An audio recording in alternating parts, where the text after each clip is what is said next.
Hello, my name is Benjamin Bordet, and I'm going to talk to you about a paper called From Local to Global Determinacy in Concurrent Graph Games, which is a joint work with Patricia Bouillet and Stéphane Leroux.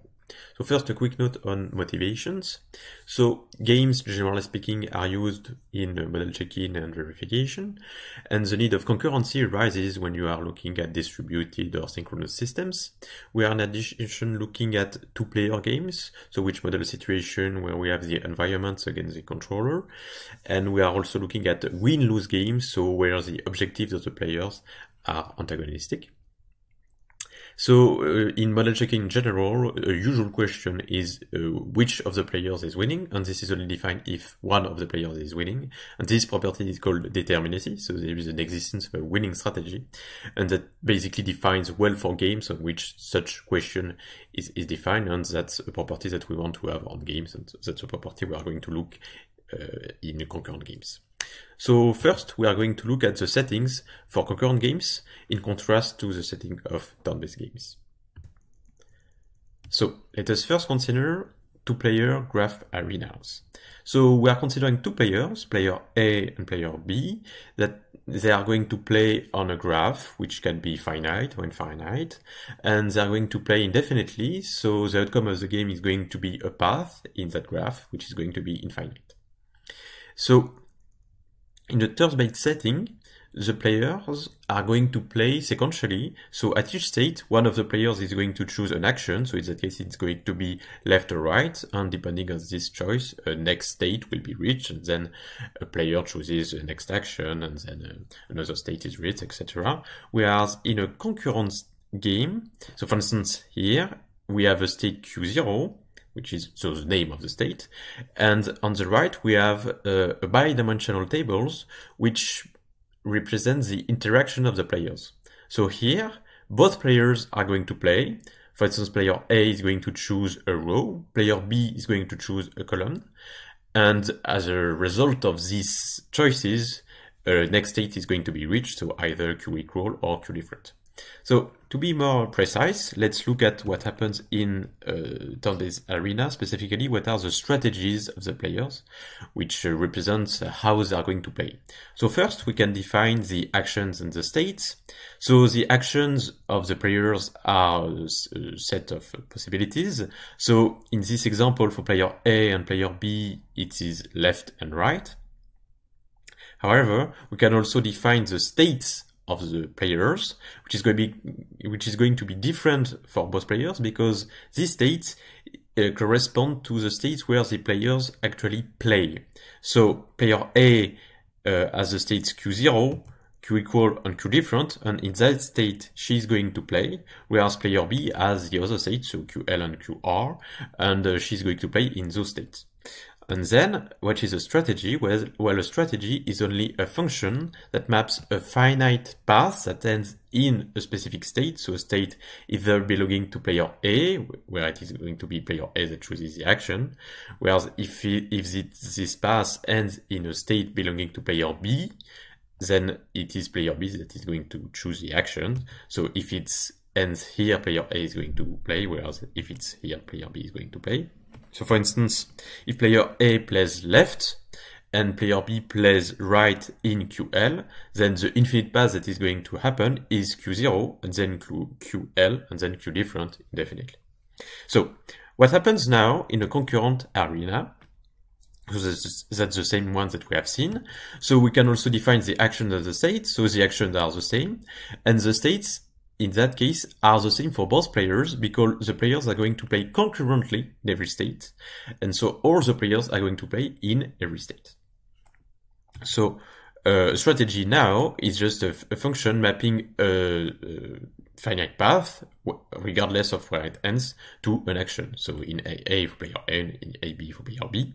For instance, if player A plays left and player B plays right, then the outcome of this interaction is going to be Q0 and then Q different indefinitely.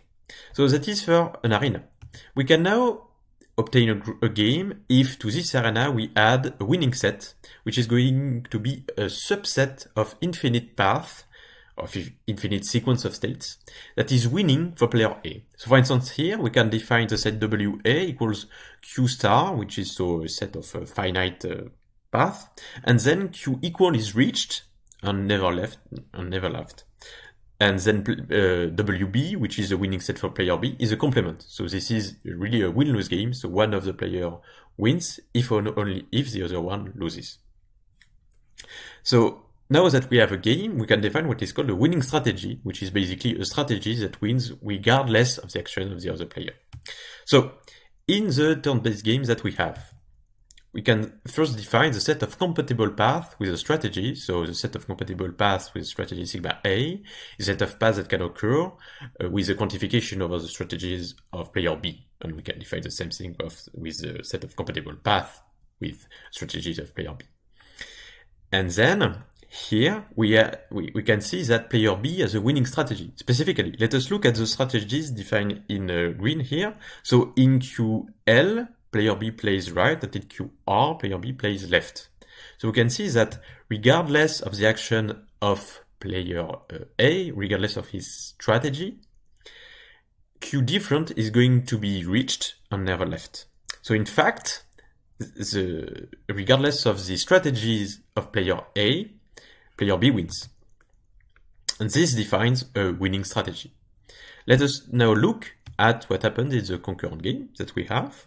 So we can also define the set of compatible paths in a very similar way that we have done in the turn-based games. And now we can see that in fact, there is no winning strategy. So why is that? Well, we can see that if both players play the same thing, such as if they both play left, well, player A wins. But if, for instance, player B changes, then player B wins because Q equal is reached. And we can see that if we repeat this, so for instance, player A changes again, Q equal is reached, and if player B changes again, player B wins. So overall, what we have is that regardless of the strategies played by the players, well, the other player has a strategy so that the first player loses. So in fact, there is no winning strategy here. So overall, what we have is that if we define determinacy as a property stating that either of the players has a winning strategy, well, we have that turn-based games are determined for a very large class of winning sets, in fact, any Borel winning set, which really encompasses a very large class of winning set, whereas, as we have seen, for concurrent graph games, for very simple games, only 3 states and only a very simple winning condition, which is, in fact, a reachability condition, it is not determined. Whereas what we want is to have determinacy in concurrent games. So the question is, what do we do now? Well, in fact, our idea was to look at the interactions of the players, which is what differentiates concurrent games with turn-based games. So to look at the interactions of the players and to see if there is some way to define such interactions so that the concurrent games that are built on them ensure nice properties, and in that case it would be that they are determined. So let us look at local interactions. What is a local interaction? Well, if we consider the concurrent arenas that we have seen so far, the local interaction at state Q0 is in fact this, which is a bidimensional table representing the local interaction of the players at state Q0. And this in fact can be represented like this up to renaming of the outcomes. So in fact, a local interactions is what we call a game form, which formally is a tuple with the set of actions of player A, the set of actions of player B, the set of outcomes, and a mapping function from a pair of actions to an outcome. And a game form can in fact be represented as a bidimensional table like this. So on the left, there is the game form that we have seen so far, where player A chooses a row and player B chooses a column. And on the right, we have another game form that shows that the game form and local interactions in general need not be squared. So now, what is our goal exactly? Well, our goal is to find a large set G of game forms such that any concurrent game that is built on G behaves like a turn-based game. And behaves like means basically there is the same kind of determinacy results. And we say that a concurrent game C is built on G if every local interaction appearing in C, which is a game form, is a game form of G. So every local interaction is in fact in G. So it can be built from G. So the first observation that we can make is that if we consider as G the set of all turn-based game forms, that is a turn-based, so the game forms that appear are in a turn-based games, well, this set works. In fact, every game that, every concurrent game that is built on G is a turn-based game, so in fact it will behave like a turn-based game. A turn-based game form being a game form where only one player plays. So for instance, on the left we have only player A that plays, and on the right we have only player B that plays. But that's not really interesting. What we want is a class that is larger than this one. So what do we do? So our idea was we consider a game form, F, and now we are going to build a one-shot game from it and ask the question, is that game determined? And find a condition on the game form F so that the one-shot games that we can build from F are determined if and only if a specific condition is met on F. So consider a game form F such as this one. Consider now in addition a subset of outcomes OA, so for instance XZ. And now we are going to map OA to WA, meaning basically winning for player A, and the complement O set minus OA to WB, so winning for player B. And we are going to construct this one-shot game. So at Q0 there is the local interaction of the players, which is basically the game form F, and either we reach WA or WB. And if we reach WA, player A wins. If we reach WB, player B wins. So the question now is it determined? Well, in fact, here it is determined because if player A chooses the row that corresponds to the row of WA, then she wins. Because regardless of the action played by player B, WA is going to be reached. So this is a winning strategy. So yes, it is determined because there is a row of WA, so player A wins. So now, if we change the subset of outcomes to only X, is it determined? Well, very similarly, it is determined here because there is a column of WB. So if player B plays the action corresponding to that column, she ensures that regardless of the action, the strategy of player A, WB is going to be reached, so player B wins. Now, let's consider another one where only there is X and Y in OA. Is it determined now? Well, in fact, we can see that regardless of the action chosen by player A at Q0, player B has an action to reach WB. So player A has no winning strategy. And similarly, regardless of the action chosen by player B, so regardless of the column chosen by player B, player A has an action to reach WA. So player B is not winning either. So in fact, there is no winning strategy for either of the player, and that is because there is no row of WA, that is, it's not winning for player A, and there is also no column of WB, that is, it's not winning for WB. So overall, what we have is that the one-shot game that we have built is determined if and only if there is a row of WA or a column of WB. And in fact, this will be the definition that we are going to consider as a definition of what we call determined game form.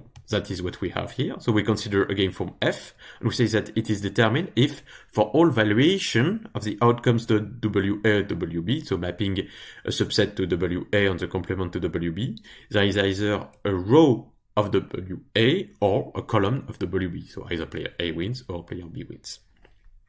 And we denote by DGF the set of all determined game forms. So as an example, by definition, first, we have that a game form F is determined if or only if all one-shot games built from F are determined.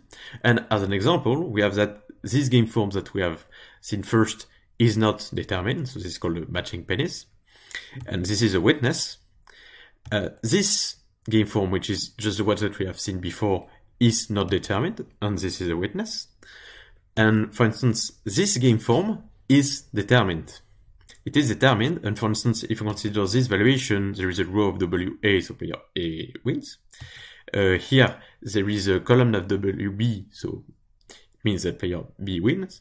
So this doesn't show that the game form is determined. To do that, we'd have to look at every possible subset of outcomes.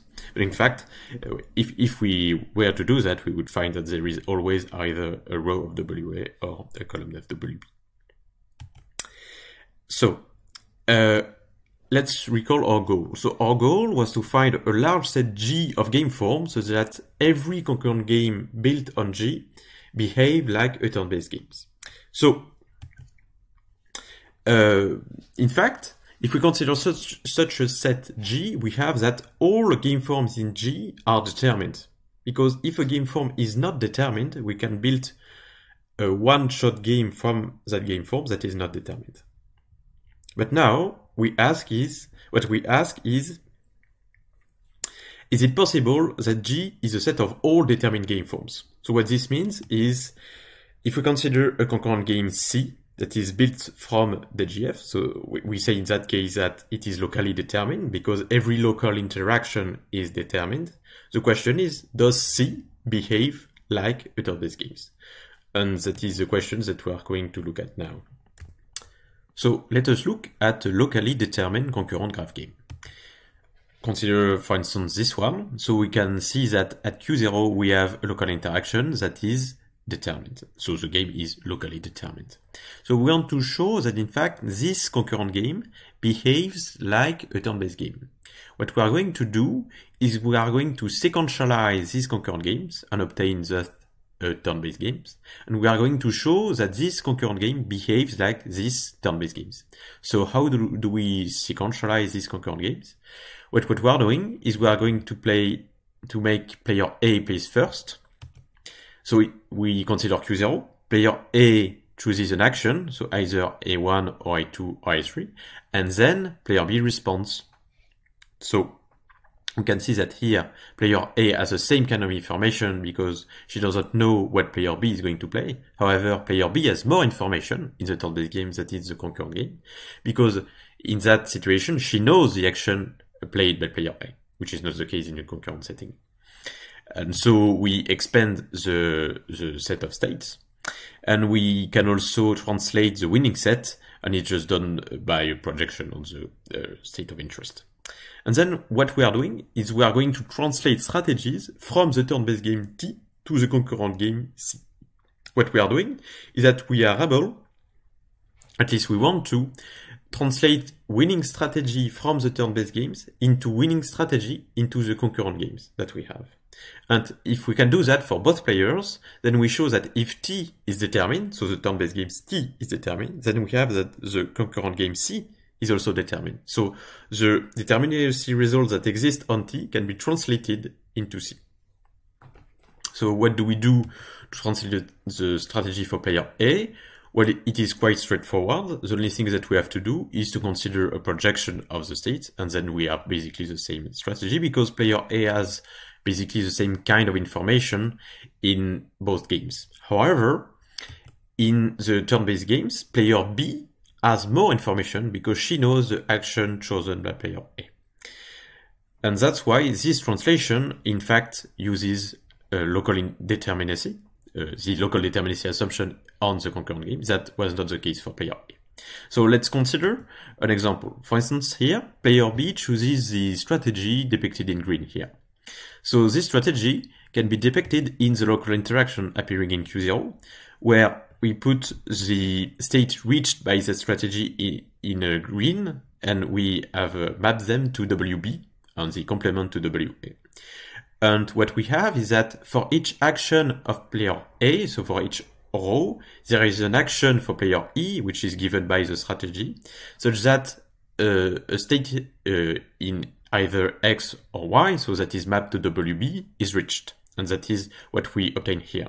And what we can see is that by definition, there cannot be any row of WA. And so by local determinacy, we have that this implies that there is a column of WB, such as this one, for instance. And so in the game form, this corresponds to a column such that there is only states that were reachable in the turn-based game, so X or Y.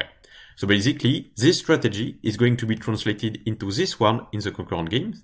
So player B chooses the second column, so that the state reachable with this strategy is included in the state reachable with the first strategy. In fact, it's equal in that case. And so if we repeat this procedure in every state of the game, what we obtain as a set of compatible paths with the strategies that we are considering is in fact included in the set of compatible paths of the original strategy, again, modulo projection. And then this shows that, in fact, if the original strategy is winning, then the new one is also winning. And so from this, we deduce that a concurrent game that is locally determined is determined if only if its sequential version, which is a turn-based game, is also determined. And as a corollary, we obtain that if we consider the whole set of determined game forms, well, in fact, this is the largest set G, such that every concurrent game built on G behaves like a turn-based game. So now, we are going to look at the conclusion and applications of locally determined concurrent games. Recall from before that turn-based graph games are determined for any Borel winning set, where concurrent graph games are not determined for even very simple games on very simple objectives. Well, in fact, with the previous theorem and this theorem we have here on turn-based graph games, we obtain as a corollary that every locally determined concurrent graph games is determined for any Borel winning set. But in fact, we can do even better, because if we consider the amount of memory used by a strategy, so we say that in fact a strategy uses finite memory if it can be implemented by a finite automata, and then the amount of memory used is the size of the automaton. And we say that a strategy is positional if it can be implemented with an automata of size 1. Well, in that case, we have that the translation of finite memory strategies can be done while preserving the amount of memory used. And with this result, we have that since we have a positional determinacy result in turn-based graph games for some objective, for instance, parity objective, or mid-payoff objective, or energy objective, well, we obtain exactly the same thing in locally determined concurrent graph games. So, for instance, locally determined concurrent graph games are positionally determined for parity objective, or mid-payoff objective, or energy objective. This is also done for finite memory determinacy. For instance, turn-based graph games are finite memory determined for Muller objectives or generalized reachable objectives. And this also holds in locally determined concurrent graph games. Let us also talk about an extension, because we have only talked about a deterministic setting, that is a setting where the outcome of a local interaction is a state of the game. Well, in fact, this can be extended into a stochastic setting, where instead of an outcome of a local interaction being a state, it can be what would be called a nature state, from which there is a probabilistic distribution of the successors. And then we don't say that a game is determined, but we say that it has a value, v, between 0 and 1, and then we don't talk about winning strategies, but about epsilon optimal strategies. Well, in fact, we have shown that also in this setting, the value of a concurrent game that is locally determined on its equational version is the same, and that epsilon optimal strategies are preserved by translation. And so, in fact, this can be used to translate a result from turn-based games to locally determined concurrent games, which is in that case that positional optimal strategies exist in finite games for parity objectives, and in fact, this also holds for locally determined concurrent graph games. And as a conclusion, just a quick note on the complexity of deciding if a game form is determined. So this problem is in CoNP, as we can just guess the valuation of the income and check that there is no row of WA or no column of WB. But in fact, this can be solved in quasi-polynomial time, and we were able to show that it is equivalent to a problem that is open where it is exactly between P and CoNP. Thank you for your attention.